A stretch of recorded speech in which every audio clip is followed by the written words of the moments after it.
Hey friends, Ash here with Gents. Hope that you're doing well. It's that time of year again where we play make-believe and imagine that every fragrance that we have is getting thrown away, except for 10. Yes, it is once again time to keep 10 designers for life. Fall edition, 2021. Gotta love these, right? Right? So in today's video, I'm gonna go over the 10 fragrances that I would keep if I could keep only 10. Again, designers only in this video, and they are centered around fall. So let's jump into it.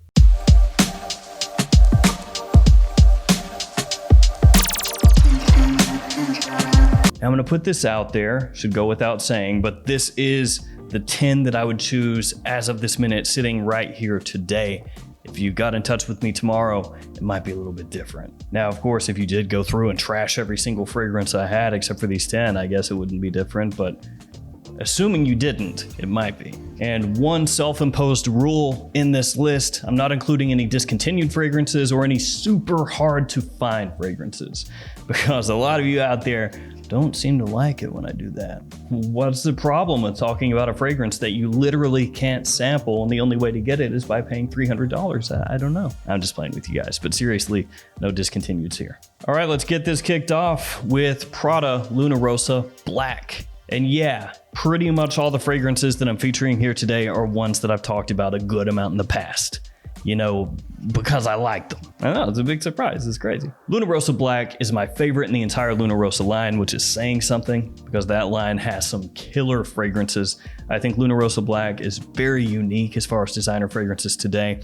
It stands out, it gets you noticed, and yet it's a big people pleaser in spite of that kind of unique feel or flavor that it has. It also reminds me a little bit of Bulgari Black and Midnight in Paris, those fragrances more difficult to find nowadays than Lunarosa Black. Though between those three, I'd say Lunarosa Black is the easiest one to wear. So even though it reminds me of those, I think just as far as everyday use during fall, Lunarosa Black is better. The Tonka and Amber in Lunarosa Black smells fantastic. If I were only gonna keep 10 fragrances, that would absolutely be one of them. And I know Lunarosa Black, probably not a big surprise. I've talked about that a whole bunch. This next one I have as well. Code Absolute from Armani. Vanilla, Tonka, Suede, and Mandarin. This stuff is a compliment beast. If that's important to you, this will do it for you. Absolutely love the opening of this fragrance. It's one of my favorite openings of any designer fragrance out there. It's got this kind of sparkle to it. It has a carbonated sweetness. It's just mind-blowingly good. And truth be told, and I've said this before, I didn't really know what to expect with Code Absolute. I didn't think it was gonna be, all that much better than Code Profumo, because Profumo was a big hit. And then I smelled it and was just blown away immediately. That was one of those fragrances that did not have to grow on me, stuck with me immediately. And I love it just as much today as I did when I first smelled it. That's saying something. So it's another fragrance that makes use of Tonka. You're gonna see a lot of Tonka in fragrances in fall and winter. Also got Mandarin Orange in there, Suede, Vanilla. That one smells fantastic from opening to end. It has similarities to Code Profumo and Code Ultimate that came before Code Profumo, but done in a more restrained way. Still has good performance. It's just everything here smells a little bit smoother. So Code Absolute, I'm keeping that one. That one's fantastic. This next one I talk about off and on. I've talked about it over the years in a number of videos, though maybe not as much here recently. Still yet though, I think it's one of the best designer oud fragrances that you can get, and it's Boss Bottled Oud. So this one has apple and cinnamon, tying it in with the original Boss Bottled, giving you that kind of apple pie feeling. That's what a lot of people say. Well, it's got cinnamon and apple.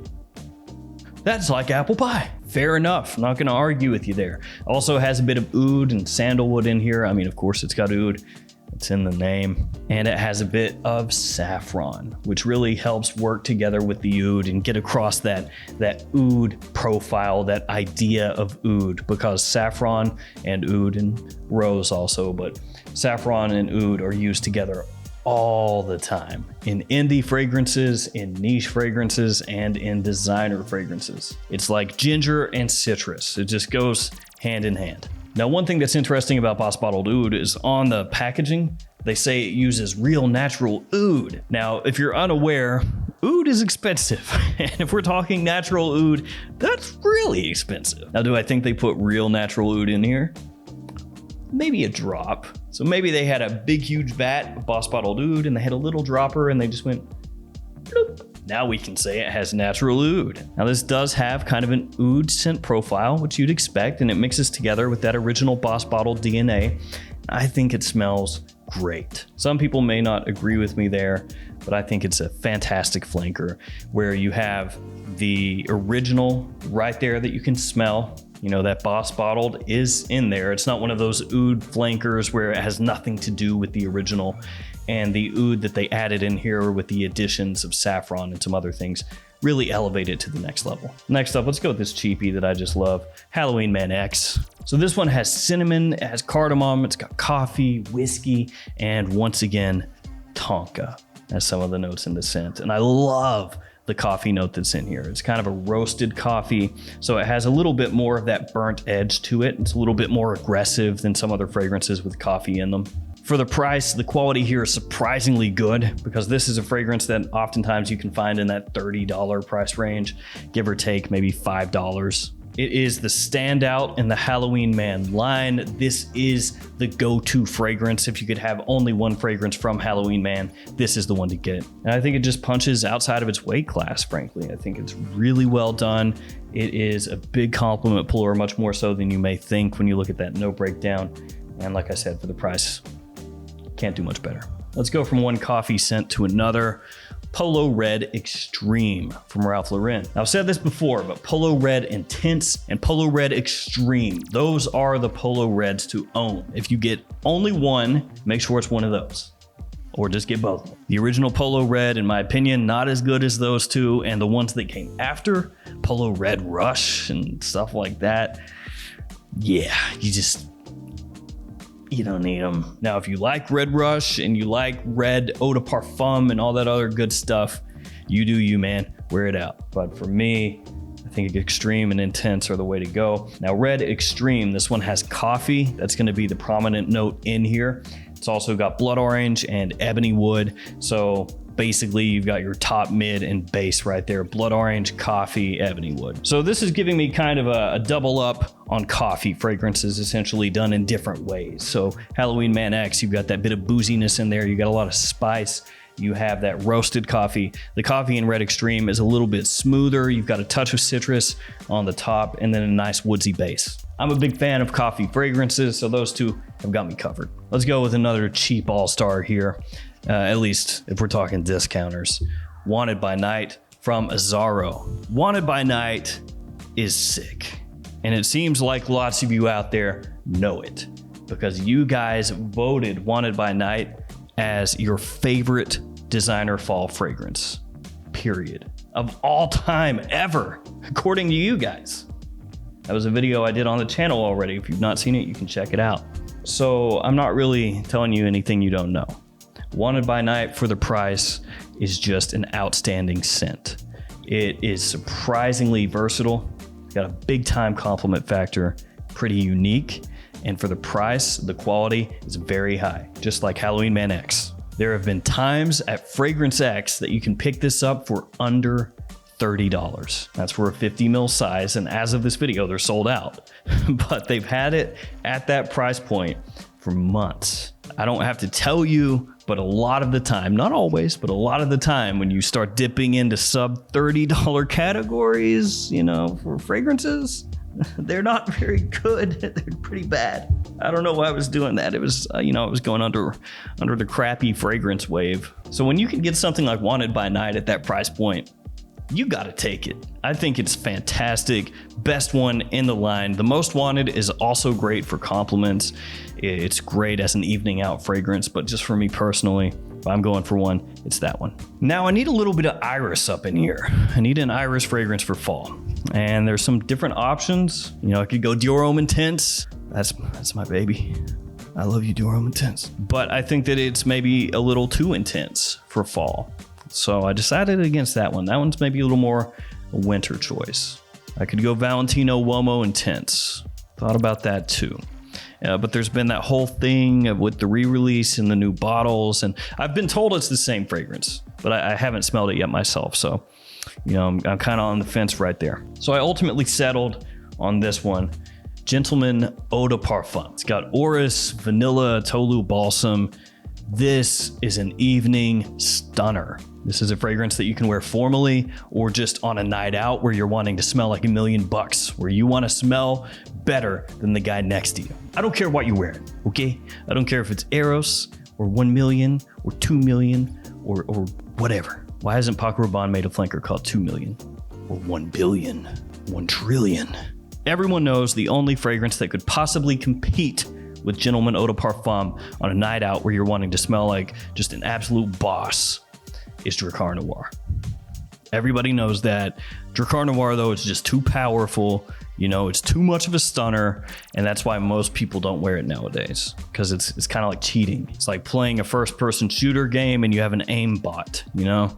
It's not that much fun. When you go out with Drakkar Noir and just everybody, you know, flocks to you. What do you have on? Oh, let me touch you, please. You know, it's overpowered. I feel like I shouldn't have to do this, but in case you're unaware, that was sarcasm, okay?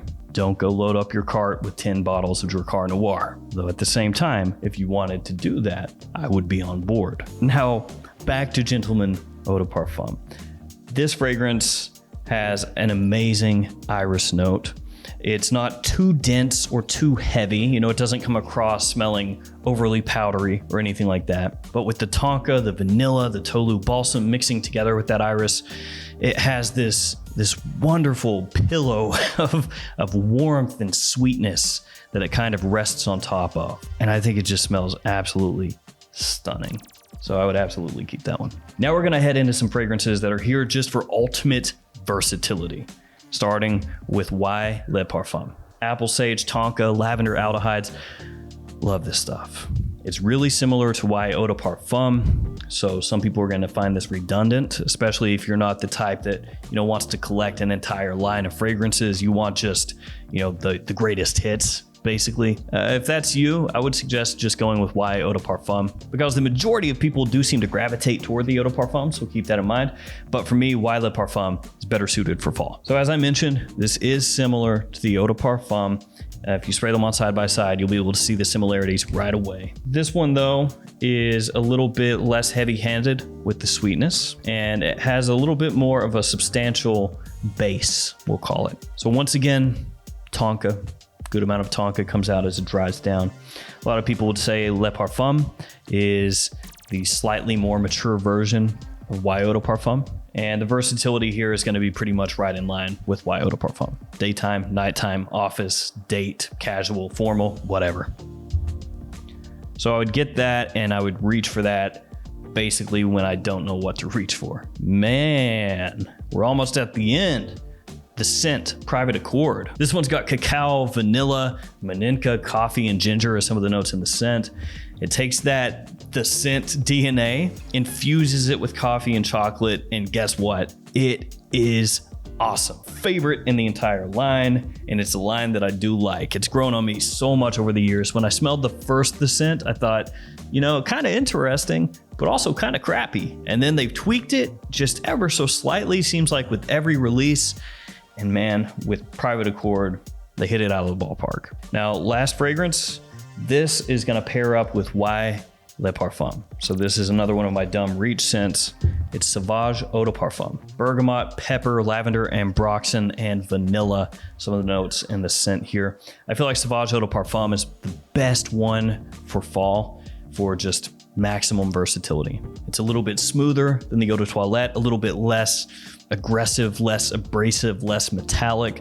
The vanilla that comes out here as the fragrance dries down kind of helps smooth everything out, adds that bit of sweetness, and it maintains that Sauvage DNA that frickin' everybody seems to love. At least everybody that is a normal person that's not hardcore into fragrances.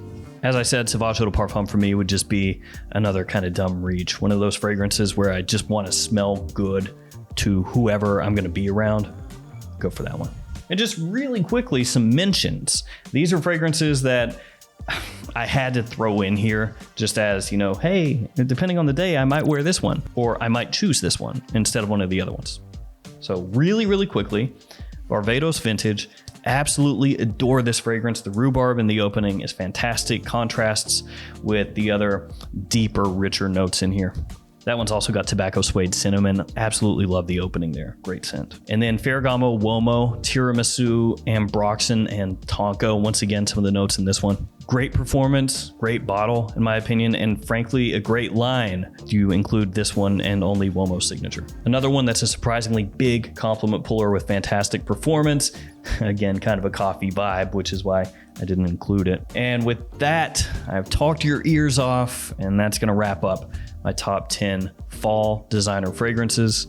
If I could only keep 10, Lord knows it'll change tomorrow. All right, guys, let me know in the comments, what are some fragrances for fall that you could not deal without? If you broke your bottle accidentally tomorrow, you'd buy a new bottle the same day. Thanks for hanging with me. Thanks for your support. Sorry this took so long, and I'll see you guys tomorrow with another fragrance video. See you later.